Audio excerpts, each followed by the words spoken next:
Bonjour, frères et sœurs de l'Assemblée locale de la Madeleine et les YouTubers qui sont avec nous. Soyez les bienvenus pour ouvrir la parole de Dieu encore en cette belle journée de l'an de grâce 2020. J'ai à cœur de vous parler aujourd'hui d'un psaume qui est très connu, très connu, qui a été même appris par cœur par bien des gens que je connais. Et j'ai appris par cœur, j'ai oublié, j'ai réappris par cœur plusieurs fois ce psaume-là. C'est le psaume 23. Le psaume 23 qui est pour moi l'image d'un psaume réconfortant, d'un psaume qui fait en sorte qu'après une journée mouvementée, une journée qui a eu beaucoup de stress, beaucoup de pression, tu reviens chez toi, tu rouvres ta parole et tu lis ce psaume-là. C'est quelque chose de réconfortant, de quelque chose qui est apaisant. Tout ce qui est écrit dans ce psaume-là ne fait que du bien à mon âme. Et vraiment, c'est le genre de psaume qui restaure. Et c'est un psaume aussi qui nous amène à voir qu'est-ce que Dieu fait dans chacune de nos vies. Nous, comme chrétiens, nous sommes souvent comparés à des brebis. Nous sommes, et à plusieurs endroits, dans Ésaïe 53:6, il nous dit que nous étions errants, comme des brebis perdues, des brebis qui ne savaient où aller. Et nous sommes maintenant revenus dans le troupeau avec Dieu. Si vous voulez un bon livre sur le psaume 23, j'aime beaucoup, j'ai lu 2 fois ce livre, Le berger médite, et je m'apprête encore à le lire une autre fois. Très bon livre sur le psaume 23 de Philip Keller, et qui est un livre qui est très pratico-pratique, qui parle vraiment de la vie d'un chrétien comparé à la vie très similaire aussi d'une brebis. Un texte qui image le quotidien. Un texte qui tient compte de la présence et de l'influence et l'image de Dieu qui est un berger. La mort est d'actualité ces temps-ci. On entend tous les jours notre premier ministre qui nous fait mention du nombre de morts qui meurent de la COVID. Et ça nous amène à réfléchir sur les situations de la vie. La première chose que la mort nous rappelle, c'est la fragilité. La vie est fragile. Et prendre un moment pour regarder ce qui la compose tombe sous le sens. Naturellement, le psaume 23, qui possède jusque 6 versets, nous parle et nous dit que l'Éternel est mon berger, je ne manquerai de rien. Il me fait reposer dans de verts pâturages.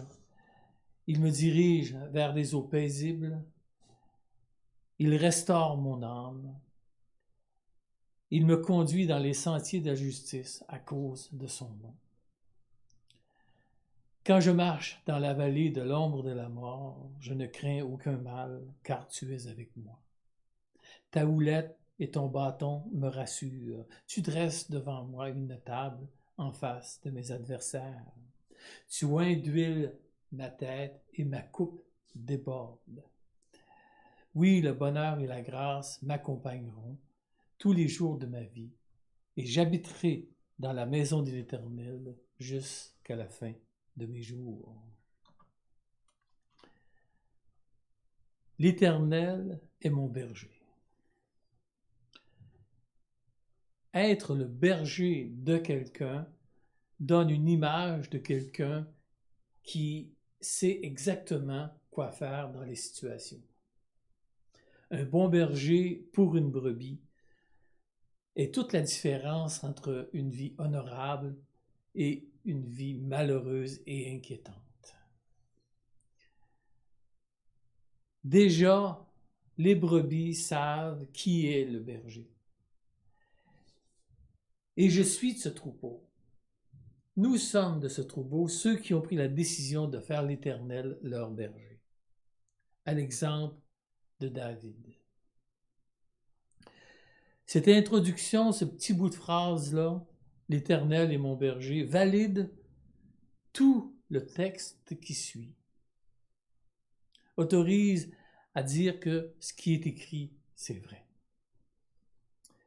L'auteur de ce texte, David, voit en l'Éternel le meilleur berger et depuis 2000 ans, ou à peu près, jusqu'à aujourd'hui, ce berger a un nom et c'est Jésus. Il dit lui-même qu'il est le bon berger, contrairement à être un mercenaire. Il est ce bon berger. Et comme brebis, tout ce que nous avons à faire, c'est lui confier notre vie, lui faire confiance. C'est la seule condition, lui faire confiance pour établir le modèle berger-brebis. La notion de berger actuellement, de nos jours, n'est pas la même connexion que dans ce temps-là. Pas loin de l'endroit où je résidais il y a quelque temps, il y a quelqu'un qui élève des brebis. On voit dans les champs des troupeaux, un troupeau de moutons. Et j'ai déjà essayé d'observer qu'est-ce qui se passait là-bas, et la seule chose que je vois, c'est des grosses meules de foin dans le milieu du champ et les portes de la bergerie complètement ouvertes. Et les moutons qui se promènent.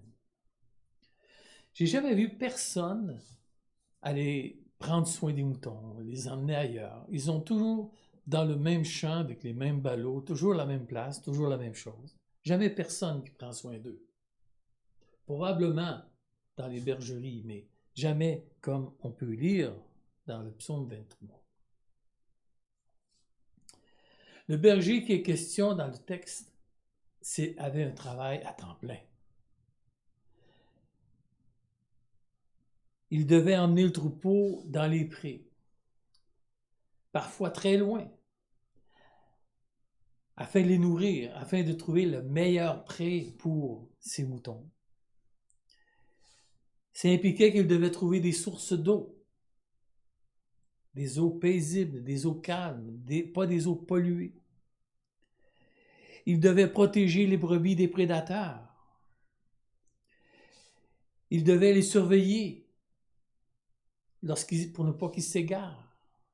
Il devait les protéger des buissons épineux. Il devait prendre soin des brebis qui s'emprisonnaient dans les buissons. Il devait prendre soin aussi des soins particuliers pour ceux qui étaient malades ou ceux qui étaient blessés. Et une caractéristique, une brebis qui tombe sur le dos ne peut plus se relever par elle-même. Elle est incapable. Une brebis qui tombe sur le dos va mourir si le berger ne la relève pas sur ses pattes. Être un berger était extrêmement exigeant. Et être un mauvais berger voulait dire des brebis malades, remplies de tiques, de moustiques, fatiguées, qui ne se nourrissent pas, malades et malades jusqu'à la mort. David, qui était, avant d'être roi, qui était berger, connaissait les aléas du travail. Il savait de quoi il parlait. Il réussit à faire un lien avec ce que Dieu fait avec lui. Il trouve que Dieu est un bon berger. Il fait un bon travail.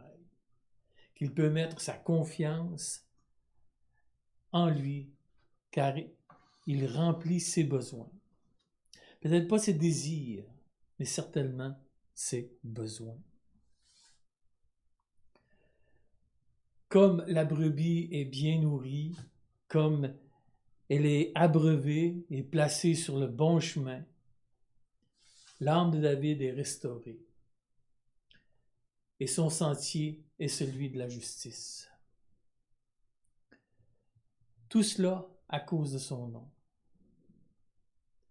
Dieu, le bon berger, a la réputation d'avoir un bon troupeau. Ces brebis sont en santé. Les brebis qui dépendent du berger sont en santé. Il y a aussi des brebis rebelles. Mais un bon berger est facile à voir. Son troupeau est en santé, il est calme, il est serein, il ne s'inquiète pas pour rien. Dans le texte du psaume 23, à travers tous les avantages d'avoir l'Éternel comme berger, une phrase illumine mon esprit. Quand je marche dans la vallée de l'ombre de la mort, je ne crains aucun mal, car tu es avec moi. Ta houlette et ton bâton me rassurent. Quand je marche dans la vallée de l'ombre de la mort. Il y a deux aspects que cette phrase nous parle, lourds de sens. Premier aspect, chaque jour, notre marche nous amène inexorablement à la mort. La parole l'appelle le dernier ennemi. Et devant cet ennemi, Dieu peut et veut être le guide des jours d'inquiétude, de tourmente, des jours parfois un peu plus noirs que les autres. Nous vivons tous ce genre de journée. Même pour celui qui se confie en Dieu, il y a des jours d'inquiétude. La vie se charge de nous donner un bel exemple de jours d'inquiétude. On peut dire que nous avons notre part de journées d'inquiétude dans toute notre vie. Mais dans ces moments, David nous rappelle que Dieu est cette présence sécurisante, constante, un berger qui prend soin de ses brebis. Ta houlette est ton bâton. La houlette du berger, c'est ce grand bâton avec un crochet au bout pour aller chercher les brebis en mauvaise position.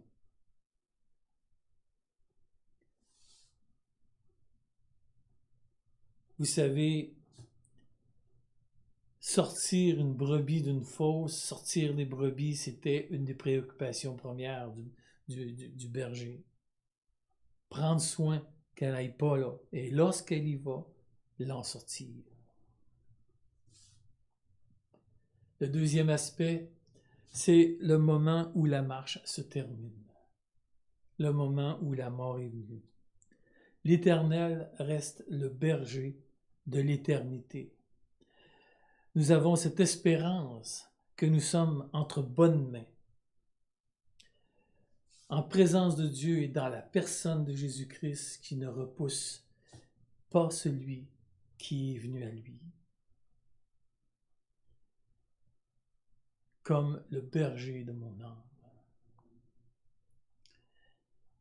L'Apocalypse en fait mention. Heureux d'être à présent ceux qui meurent unis au Seigneur. Oui, dit l'Esprit, car ils se reposent de toute la peine qu'ils ont prise et ils seront récompensés pour leurs œuvres. Les œuvres les plus minimes, les œuvres les plus anodines vont être récompensées. La parole nous dit, un simple verre d'eau donné à quelqu'un est récompensé. Dieu nous dit au verset 5 que nous n'avons pas d'ennemi, que Dieu n'a pas le contrôle sur lui.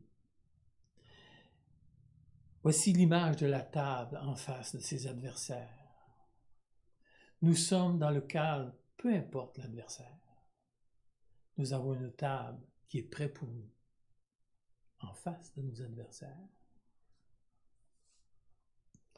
L'huile sur la tête et la coupe qui déborde parlent d'abondance et de bénédiction. L'huile sur la tête dans la parole de Dieu est un symbole de bénédiction. Et la coupe qui déborde, ça dit l'abondance. D'abondantes bénédictions nous attendent avec le bon berger. Tout cela dans une continuité quotidienne. tous les jours de ma vie. Tous les jours de ma vie, je serai au bon endroit. Je serai dans la présence de Dieu. Frères et sœurs, ce n'est pas ce que je vis de bon ou de moins bon qui est important.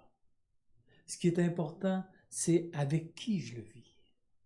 Avec quel berger sur lequel je peux m'appuyer pour vivre mon quotidien. Pour vivre les bons temps, pour vivre les mauvais temps. Appuyé sur le berger, contrairement à être rebelle à ce que Dieu nous demande.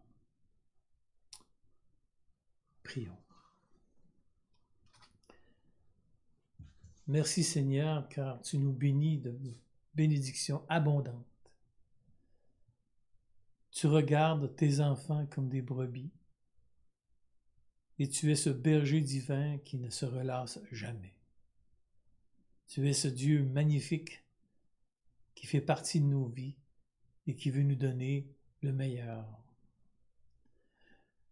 Nous voulons mettre notre confiance en toi, nous voulons te glorifier et t'honorer, afin que tu sois toujours dans nos cœurs, toujours dans nos décisions, toujours dans nos projets, peu importe ce que nous fassions, Seigneur, de bon ou de pas bon, que tu sois toujours, qu'on en arrive toujours à te glorifier et à t'honorer. Nous te remercions de nous rendre conscients de cela et de nous rendre capables de le faire par le beau nom du Seigneur Jésus-Christ. Amen.